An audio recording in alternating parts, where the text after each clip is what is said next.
بسم الله الرحمن الرحيم. عن أبي بن كعب رضي الله تعالى عنه أن رسول الله صلى الله عليه وسلم قال: إذا كان يوم القيامة كنت إمام النبيين وخطيبهم وصاحب شفاعتهم غير فخر.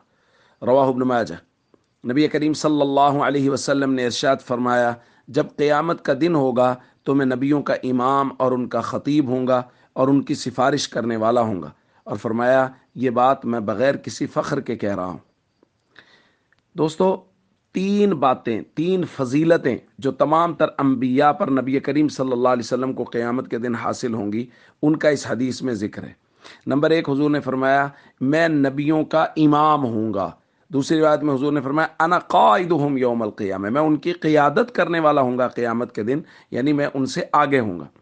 دوسرا فرمایا وہ خطیبہم، میں ان کا خطیب ہوں گا، جیسا کہ ہم نے کل بھی روایت میں پڑھا کہ ہمارے آقا صلی اللہ علیہ وسلم اس وقت اللہ رب العزت کی دربار میں بات کریں گے جس وقت تمام انبیاء خاموش ہوں گے، کوئی بات نہیں کر رہے ہوں گے۔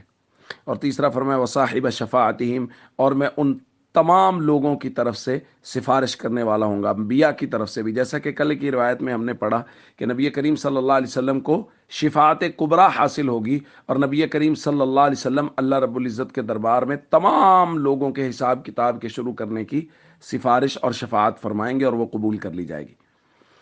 دوستو، ہمارے آقا حضرت محمد کریم صلی اللہ علیہ وسلم کو اللہ تعالیٰ نے بے شمار فضائل عطا فرمائے ہیں، اور اللہ کا ہم سب پہ کتنا کرم ہے، جیسا کہ بارہا یہ درخواست کی جا رہی ہے کہ اللہ نے اس پاک پیغمبر صلی اللہ علیہ وسلم کی امت میں ہم سب کو پیدا کیا ہے۔ اس لیے ذمہ داری بہت بڑی ہے کہ ہم قیامت کے دن اپنے نبی صلی اللہ علیہ وسلم کے سامنے جائیں تو کم از کم حضور جو چیزیں ذمہ لگا گئے ہیں، فرائض اور ارکان اسلام جو ضرور بھی ضرور کرنے ہیں، فرائض و ارکان اسلام کی پوری پابندی کے ساتھ جائیں، اور کوشش کریں کہ اپنی مکمل زندگی حضرت محمد صلی اللہ علیہ وسلم کے طریقوں کے مطابق گزاریں۔ السلام علیکم ورحمۃ اللہ وبرکاتہ۔